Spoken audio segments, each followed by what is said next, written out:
Know if my mic just cut out. Let's hope it's still working. Hopefully you guys can still hear me.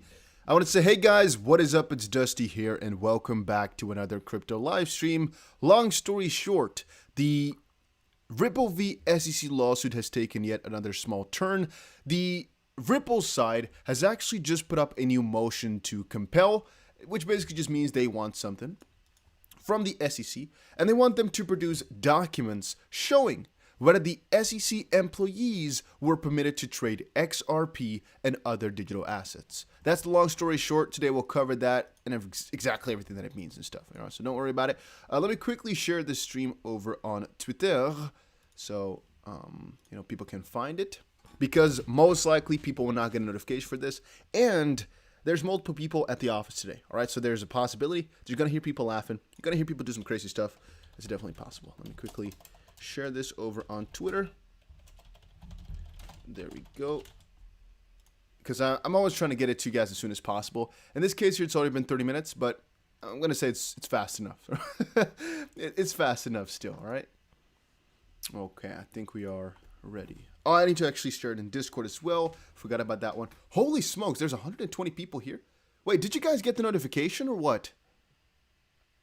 Usually there's not that many people so quickly. What happened? Can you quickly tell me if you guys got a notification or how you got to this stream so quick? Because damn, that's fast. Yeah? Oh, okay, I guess. All right. Well, that's pretty crazy. By the way, guys, in, what was it now? In a couple of days from here, the 31st, we're going to be doing, our kind of monthly event. It's going to be the Ripple SEC hearing. And usually it's the most watched XRP/Ripple event of the month. And it usually takes place on my channel. And this time around as well, I'm assuming, again, there's going to be a couple thousand people. So I definitely recommend you guys to set your alarm for, the 31st, I'm going to say 11 a.m. Eastern Standard Time. It's going to be cool.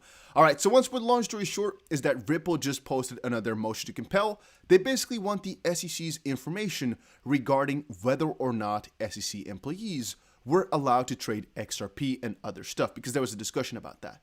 But I believe it is actually a motion to file for a motion to compel, which basically means it's not the motion to compel itself, but maybe it really is, because it says here it's motion to compel, so maybe it is. All right, but then the start here kind of confuses me a little bit. We'll read through it. It's interesting, and it all sounds rather good. All right, I'm pretty excited about it all. Crypto Cookie says, I got a notification, and seeing I'm as sat on the toilet having a poo on my phone and click on it ASAP. That's Crypto Cookie. That's where I want you guys to watch it from, all right? The toilet is the best place. We write on behalf of Ripple, Brad Garlinghouse, Chris Larson, to request a conference regarding the SEC's refusal to produce certain information necessary to complete defendants' understanding of the SEC's trading policies governing digital assets and whether the SEC permitted its own employees to trade XRP. So 2 things straight at the bat. 1, this later part here has to do with one of the documents which came out earlier. I'm not sure whether or not it was this week. I believe so. I'm not even sure which side it came out from, but it has shown some dubiousness in regards to basically what the SEC stands upon it is. Because the SEC apparently is not allowed to trade a lot of things internally. However, I believe that just because they've never given a clearance until like 2018 or so about XRP, Bitcoin, Ether, and whatnot, Ripple now wants to know exactly what the details are about whether or not SEC members can now trade XRP and whether or not they actually could in 2018 and forward and whatnot. All right. So specifically, defendants seek production of anonymized documents reflecting trading pre-clearance decisions with regard to XRP, Bitcoin, and Ether, or alternatively, for that information to be produced in aggregate form. Defendants also seek certifications concerning SEC's employees' XRP holdings, again, either with redactions of personal information or in aggregate form. We met and conferred with the SEC on this issue on July 8th, July 15th, August 18th, and August 25th without progress, because apparently the SEC has requested defendants' consent to 5 business days to respond to this letter motion from date of filing. Defendants' consent subject to the court's approval of that schedule. Okay, that's the footnote 1. In June 2021, The court, this is by the way only 3-4 pages, so it doesn't take long, right? It takes like maximum 10 minutes. In June 2021, the court granted defendants' motion to compel the SEC to produce its trading policies regarding digital assets, and we saw that. Your Honor found the defendant's request met the threshold for relevance, and the SEC accordingly produced to defendants a January 16, 2018 policy entitled Ethics Guidance Regarding Digital Assets that took effect on January 19, 2018, the January 2018 policy. And that policy shows that until January 19, 2018, the SEC had not adopted or imposed any policy restricting SEC employees from trading digital assets. So that would most likely mean that as of that point, either they were considered non-securities or at least non-violations, all of them, right? Or they had no clarification whatsoever, which is, I guess, why you can kind of trade it, right? Because to be honest with you, I think it's quite odd from this perspective already. To be fair, wouldn't it be logical if everything that is not properly regulated could not be traded by SEC members because it could be illegal? If you guys get my drift, like a new sort of currency that's online like this, shouldn't the SEC in like 2013 already have said, SEC members, you can't trade that if it was illegal potentially? But no, in 2013, all those years, they never gave a statement on it. They never really did anything about it. 2017, though, they gave the ICO and sort of security statement speech. In 2018, we saw an Hinman speech, but that was after this had already been filed because this is January 2018. So as it currently stands, they didn't really have any sanctions, yet they're claiming that you should have known, right? Because in 2018, you should have known you couldn't buy XRP. But theoretically speaking, SEC members could have bought XRP until 2018 without any bad parts, basically. They were just allowed to, which is consistent with the SEC not having viewed digital assets as securities. I would say so. There's footnote number 2. Let's quickly check it out. In contrast, the SEC has had a long-standing policy reflected in this little number that restricts SEC employees from engaging in security transactions absent pre-clearance.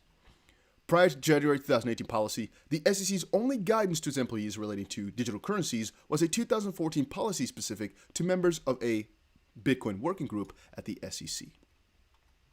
All right, so at all times from 2013 until 2018, SEC employees were free to buy, sell, and hold XRP without any restriction by the SEC. So this is actually, in my opinion, a really smart thing from Ripple to do, right? They attack a really specific point that is actually extremely vital because if SEC members were allowed to trade it until 2018, well, doesn't that then sound like it wasn't a security until 2018 at least, right? But then again, the counter argument for that is that usually with crypto projects, it is a security until a certain point. Like Ethereum, we're going to cover that, by the way, in another video coming out. I already have the video recorded. It's already done, but I saw this and I just wanted to quickly do this before that video is posted, which is the other way around. I know it.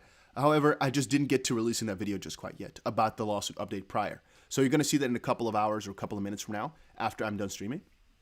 But that in that video, you'll see right now there's basically a discussion about that going on.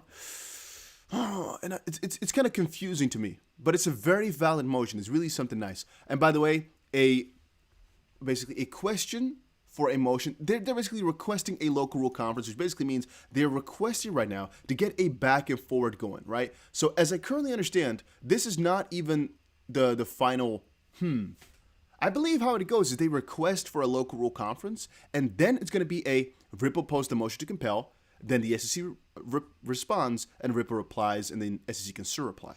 But I don't believe that this is that motion just quite yet, right? It's like a motion, it's a pre-motion or something like that. It's like the motion to request to file a motion.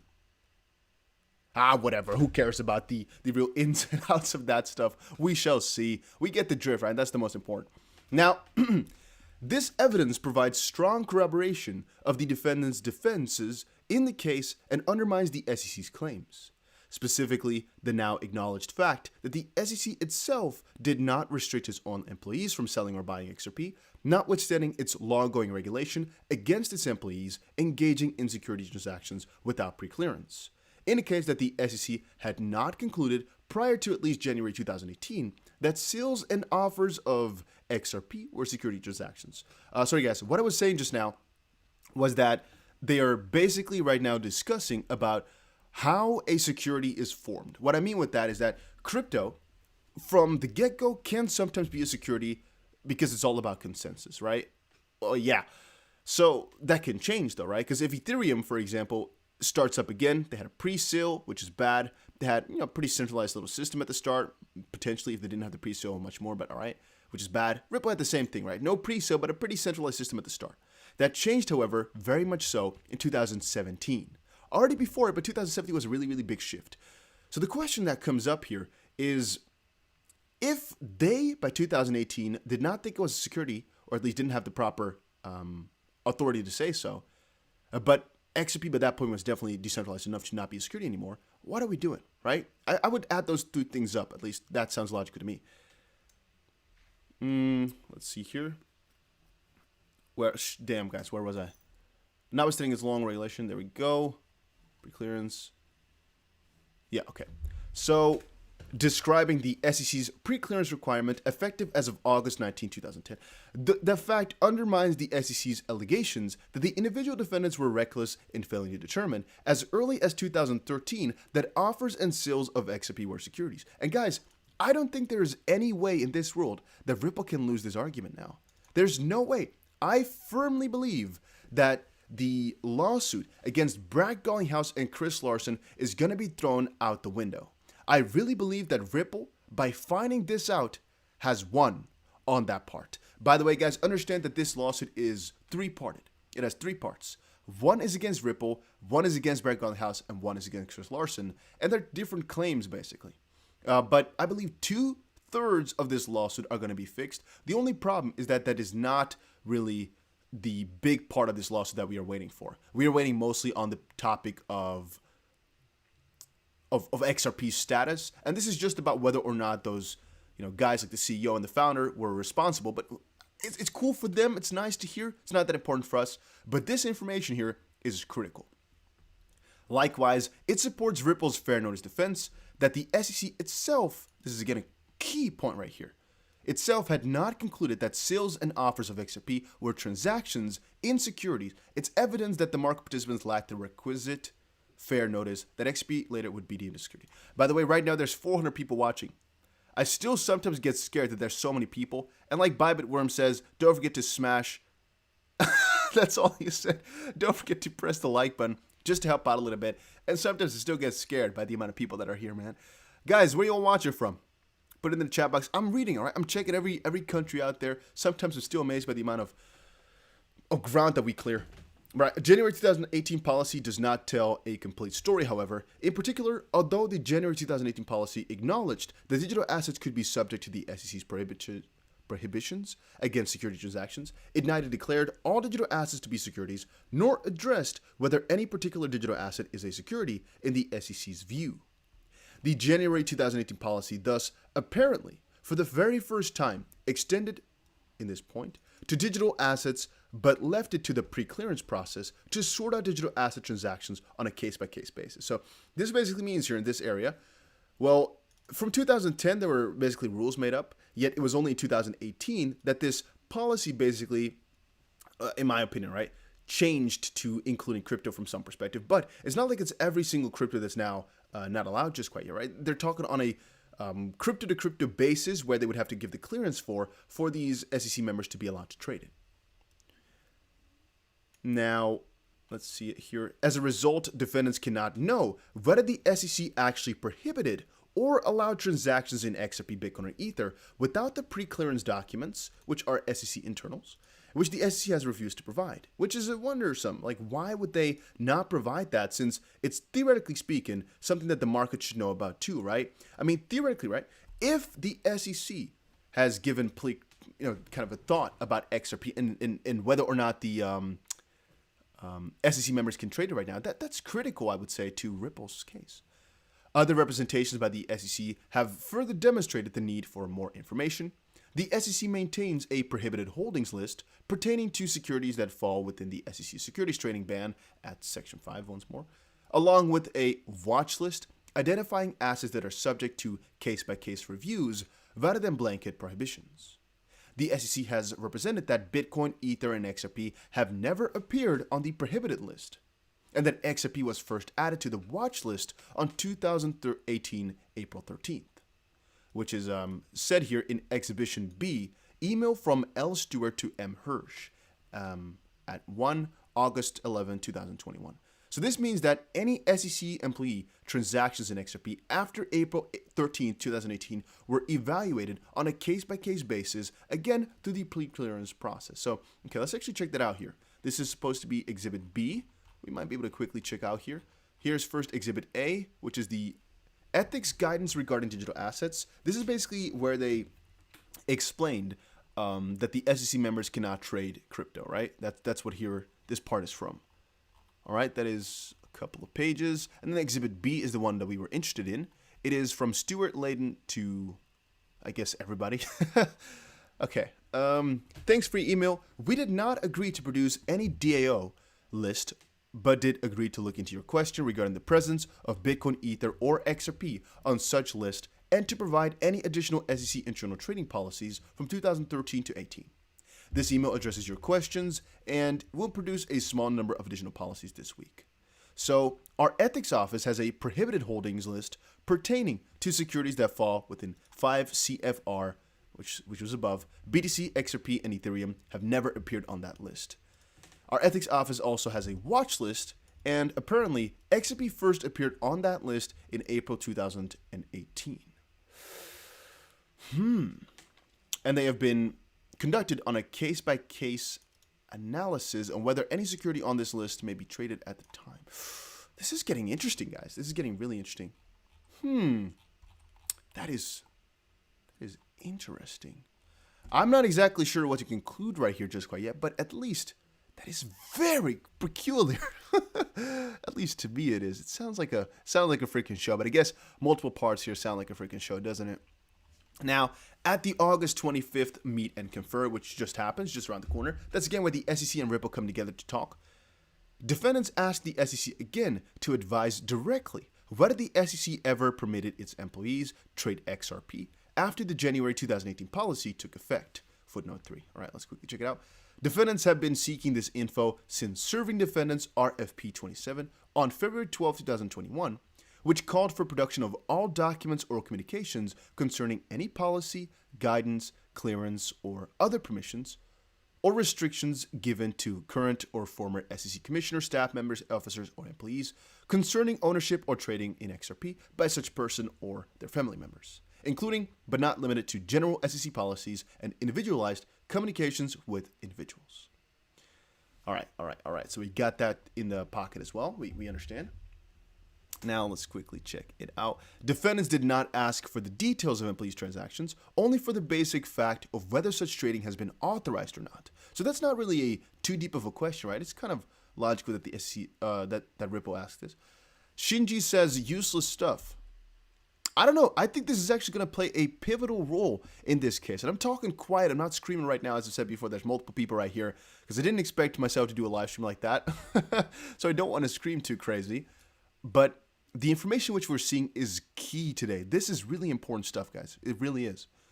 Now, the SEC again refused to answer on the basis that the info requested was not relevant in the SEC's view. However, SEC counsel stated that he had learned that the SEC employees could not trade XRP after the formal order. I get text. Let me turn that away. However, SEC counsel has stated that he learned that SEC employees could not trade XRP after the formal order of investigation was issued as to Ripple, which did not occur until March 9th, 2019. So that's, again, kind of confusing.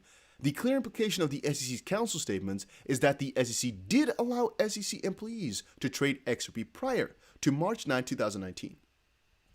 What? But the SEC refused to confirm or deny that point or to produce any records reflecting how many SEC employees requested and or received permission to trade XRP. I do wonder about that, guys. What if you see all of a sudden that Gary Gensler just held a freaking ton of XRP or his family members did? Wouldn't that be interesting to just kind of think about that? The SEC has likewise refused to produce any documents bearing on its oral representation that SEC employees could not trade XRP on or after the March 9, 2019 issuance of the formal order. Young Ronies coming in with the $5. Great body of work, Dusty. Once more, thank you very much. Thank you very much for your support, my friend. Thank you very much. Defendants proposed and the SEC also rejected an approach whereby the SEC could produce the requested information in the aggregate so as to avoid completely any possible identification of individual SEC employees, which is also in Exhibit D, email from L. Zornberg to J. Tenrero at 1 and 2. The SEC rejected that proposal on the basis that the SEC simply does not regard the information as relevant, which is something which they'll most likely are going to be completely, brabbling on about in their response to this letter. In other words, the SEC, having already been ordered by the court to produce its trading policies, now resists producing the modicum or modicum, whatever, of additional information needed to complete defendants' understanding of how the trading policies applied to XRP, Bitcoin, and Ether solely on relevance grounds. So what they're basically saying right here is that the SEC already was ordered by the court to give over this info. But now all of a sudden they're saying, yeah, but everything else that you needed about it, we're not going to give it to you because it's not relevant. Well, the court has already said that it is. Okay, I'm not sure. I'm going to butcher your last name, man. It's either John Alkheim or Alcime or Alcim. That's a difficult one, right? I'm not sure exactly what country you're from, what language it's from. So Alkheim can be pronounced so many different ways, my friend. I'm so sorry. But thank you for the $5, man. Thank you for the support. And me and XRP says, I know what I hold. So yeah, he has a point right there. I know what I hold too, so I'm not really afraid with all of this stuff. And I also wonder sometimes why people are in this chat box to just hate on what we post or what we talk about here. I don't really understand that, why people would do or go through the effort to do that. I mean, obviously, if you guys don't like it, you can always leave. I like to post this stuff for the people that do care, and I personally think this is a really important document. But if you don't like it, no worries. I'm no hard feelings towards you, man.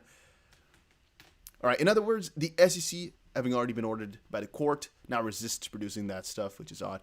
Defendants also requested, and the SEC has additionally refused to produce, these certifications by its employees showing the amounts of XRP they bought, sold, or held on an annual basis. And I think that's actually such a strange request too, because, well, Ripple was ordered to produce all their, literally, right? Wait a minute, I have some, wow. Think about this. Brett Garlinghouse and Chris Larson were ordered to give over all their XRP trading records, which is logical. However, they were also ordered to give over every single bank statement that they've had, right? Remember when the SEC was requesting every single bank statement from Brett Garlinghouse and Chris Larson to kind of expose they were buying luxury goods with that. That's kind of what the SEC had in mind right there. Now, if they don't think that that is reaching, yet this is reaching, if they think that Ripple asking the SEC's members about whether or not they bought XRP yet, that is not, I mean, you can't make this stuff up. Such certifications are required under January 2008 policy, see Exhibit A at 1, and defendants thus seek the annual certifications just relating to XRP filed by employees for the years 2018, 19, and 20. And defendants are willing to receive those certifications in redacted and anonymized form or in an aggregate form whereby the SEC provides to defendants the total number of SEC employees by year who bought, sold, or held XRP with the amounts bought, sold, or held. The SEC should be compelled to produce the requested info. Accordingly, with respect to the pre-clearance documents, defendants seek production of either anonymized documents concerning pre-clearance, requests to trade XRP, Bitcoin, or Ether, and the responses to those pre-clearance requests from January 19, 2018 to December 22nd, 2020, or, number 2, aggregate summary information showing how many such pre-clearance trades were made and how many of them were approved or rejected, and the basis for any denials, in accordance with the monthly chart we proposed to defendants in Exhibit D from January 2019 to December 2020, basically. Kenneth Iverson coming in with the 50 Norse krone. He says, here's some Lambo gas for you. Thank you, man. It's going to get me a couple, well, let's say about a mile or two, right? Which is pretty funny. If you think about the freaking gas on a Lamborghini, it's pretty odd. By the way, to kind of summarize what we've just read here, it's, by the way, there's a footnote that they're referencing to here, but it's basically saying, hey, SEC, we want your information regarding which of your members bought or sold XRP, and if you kind of guided that on a case-by-case basis, we want to know exactly what your response was when one of those guys said they wanted to buy or sell XRP, or family members, or any of that type of stuff. which is, I believe, a completely usual and normal request. This is one of the first ones where I'm like, I have no idea what the SEC is going to respond, except for saying that it is not relevant whether or not they bought or sold. But I think that the judge can see through the charade by knowing, hey, saying this is not relevant is dumb. That's point. Defendants also request that the SEC be ordered to produce information about its employees' annual certifications of their XP purchases, sales, and holdings of all these years, either the certifications themselves with personal info, redacted, or alternatively by means of an aggregate table. I don't care exactly how they get it anyway, but it is kind of, it sounds important. At least it sounds logical that they want that. Our request is neither burdensome, definitely not, it's not that much stuff, nor disproportionate, definitely not, to the needs of the case. And the information sought should be readily available and appears to have already been reviewed by the SEC's counsel in the course of our meet and confer process. And this part we cannot know, but most likely Ripple has met and conferred and talked about these documents already. The SEC went over them and thought within themselves that it's not relevant and that's why they don't have to share it. So they most likely already have everything that they need. Now, defendants are entitled to know whether the SEC permitted its own employees to sell, buy, and hold XRP as market participants during the very period the SEC now claims the defendants violated the law and acted recklessly by selling XRP. Defendants are entitled to know whether the SEC ever prohibited its employees from trading XRP, and if, as the SEC has orally suggested, that occurred for the first time only in March 2019. Defendants are also entitled to know whether the SEC's approach to allowing employees to trade Ether or Bitcoin changed after William Hinman's speech on June 14, 2018, another issue that is highly relevant to this litigation. And I would agree with that too, because right now the William Hinman speech is definitely at hand in that question. And I do wonder as well, right? Did any policy change just after his speech? If so, that basically means that his speech was more important than they're making it out to be. Because right now the SEC is saying that William Hinman's speech was just purely his own opinion. Yet, if the trading policies within the SEC changed after he gave that speech, then it might have been more than just an opinion, which is going to turn this case around once more. So guys, this is critical. Critical. And footnote number 4 said, as set forth in Exhibit D, this proposal also requests that the SEC break out responses for before and after January 19, 2018, date when the clearance or pre-clearance requirement for digital assets trading took effect, before and after April 13, 2018, date on which the SEC had represented that XP was added to the watch list, and before and after June 14, 2018, date of Hinman's speech.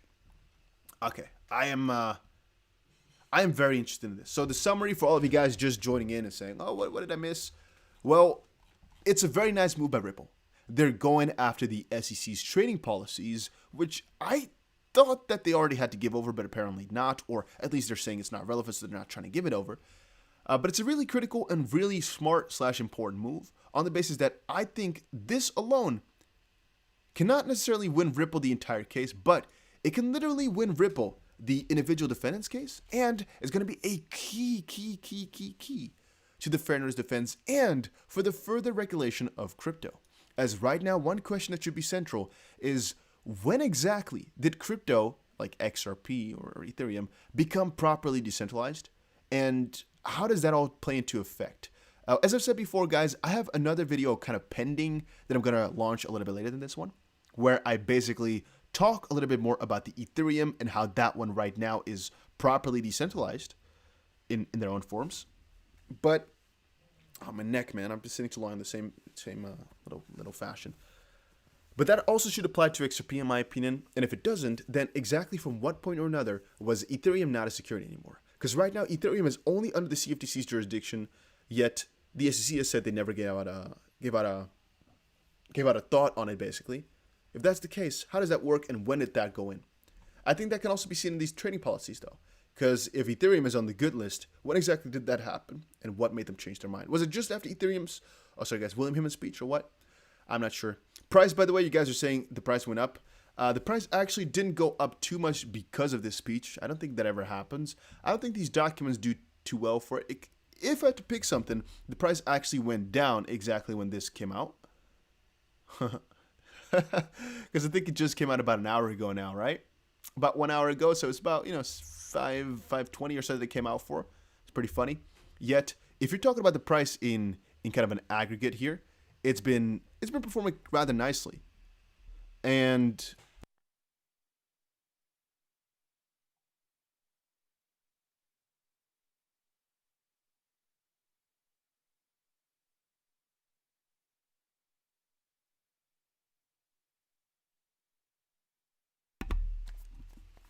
Oh, there we go. Mic drop.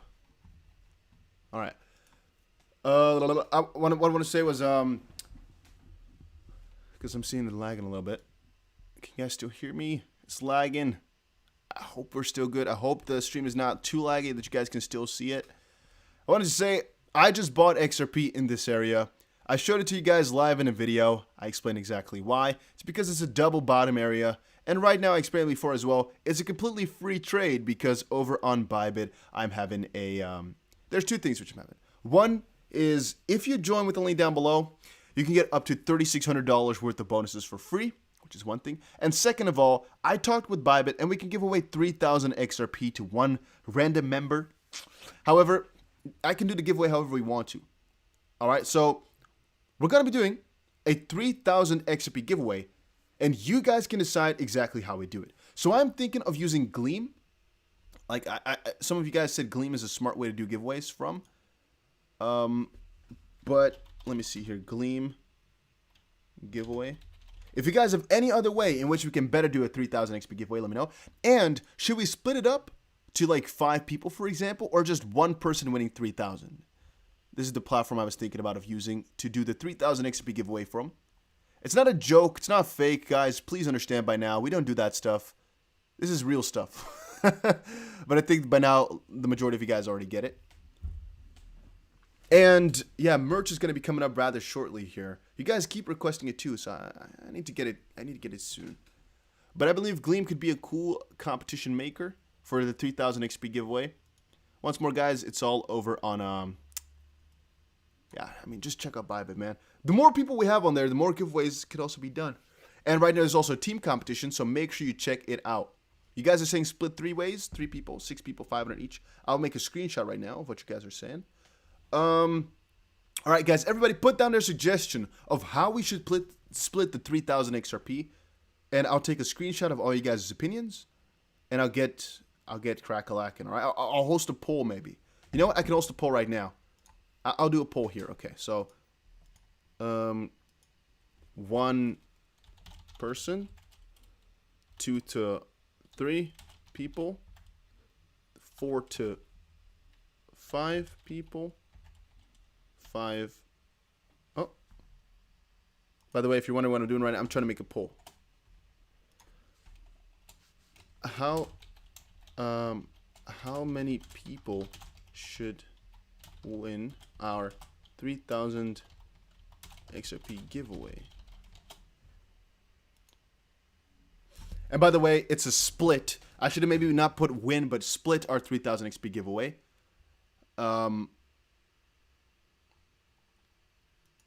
Yeah, but just vote on the poll. I think I put it up there.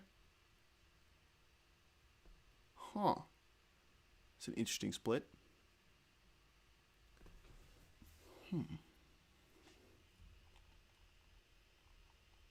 64-bit crypto says, what do you use to make your thumbnails? Photoshop. Yeah. What do I use? No, nothing. Just Photoshop, man. Okay. 2 to 3 people is winning right now. Oh, no, 5 people is winning right now. Guys, please all vote. Once more, there's 3,000 XP on the line.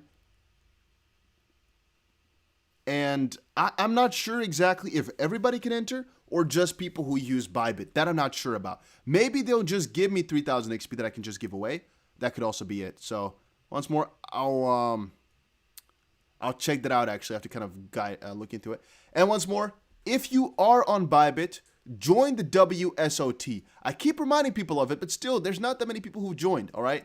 If you are on Bybit, join the World Series of Trading competition. There's $7.5 million worth of prizes. It's not a joke. It's not fake. And literally, people can win so much money. It's not a joke.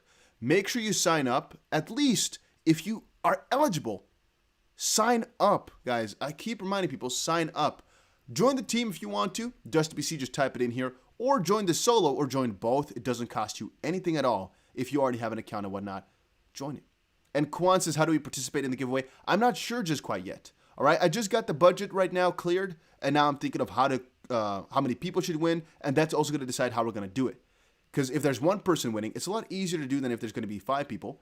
But I'm thinking maybe we should do sort of a lottery type of thing. Maybe something else. I really don't know. It's really difficult. All right, it really is. But I'll make sure that the winners can be verified and everything like that, all right? Don't worry about it. It's not going to be a sketchy type of thing. Like, we had a big XRP competition too, where we gave away, how much was it, guys? 11,000 XRP. Also, all winners can be verified. You can see everything. It's not fake. It's not a joke. So, yeah, just quickly making sure you guys understand that. And, oh, yeah, I guess that's because, oh, this is annoying, huh? Yeah.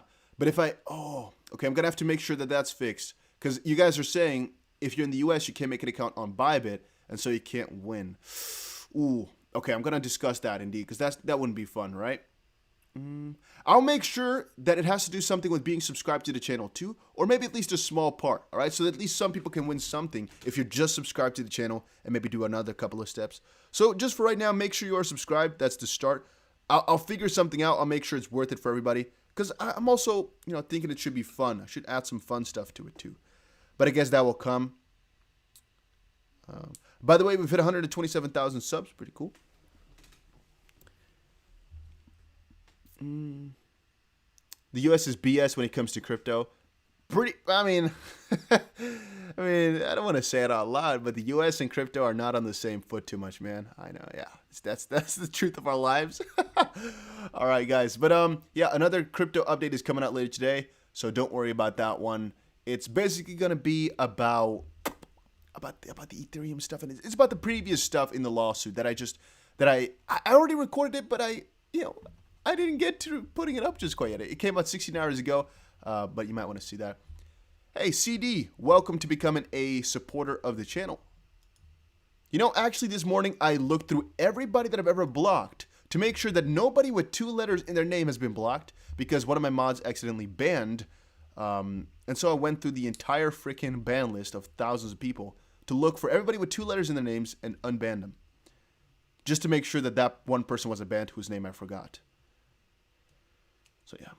Just Jesse says, I sub to all your socials, but yeah, US resident here, I'd like to participate. I've been entering your contests for like a year, lol. Yeah, just Jesse. It's hard, man, because right now most of my contests are over on Bybit, and right now there's been so many thousands of XRP already. But yeah, I'll make sure that you guys over in the US can also win some cool stuff, I guess. Ooh. But I make sure, I think we're going to do something through Gleam. So then I think there's tickets, right? For if you're subscribed, you get 1 ticket. If you're subscribed on Twitter, you get 1 ticket, and so forth and so on. If you're following on Instagram, 1 ticket. That might be smartest. And we might just do another bigger one at the end of the year or something like that. I might just ask them to make it 10,000 XRP, for example, and then basically do it at the end of the year, and then a really big one or something like that. But that might be cooler. Yeah, I'm not sure yet. I'll ask a lot of stuff. I'm going to get something cool done, all right? Don't worry about it. Don't worry about it, guys. Don't worry about it.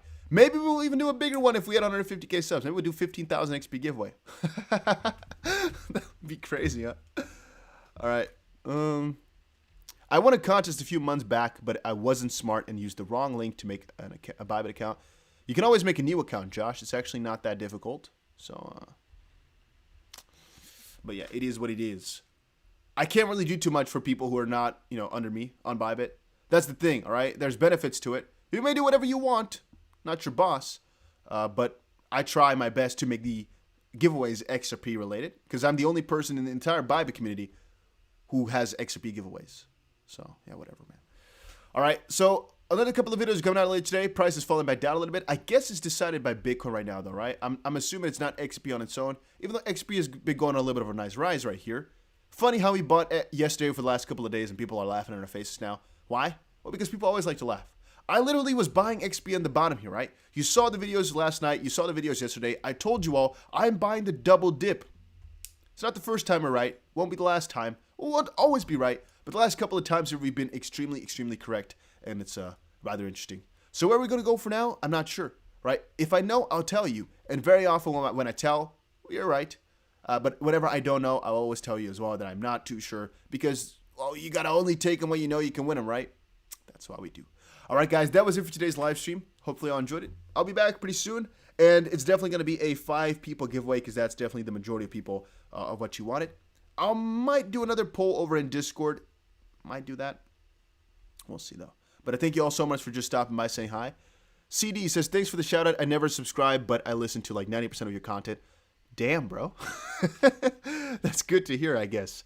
Make sure you guys have the notification bell on, by the way, because, well, otherwise you miss more stuff. That's it. Once more, the notification bell or the subscribe thing doesn't do anything for me. I don't really care if you are. But it might be nice for you if you're watching the content very often. It might help you out by just seeing more stuff. Notification bell so you're there early, so you can see it when it's fresh and hot, like a nice little croissant.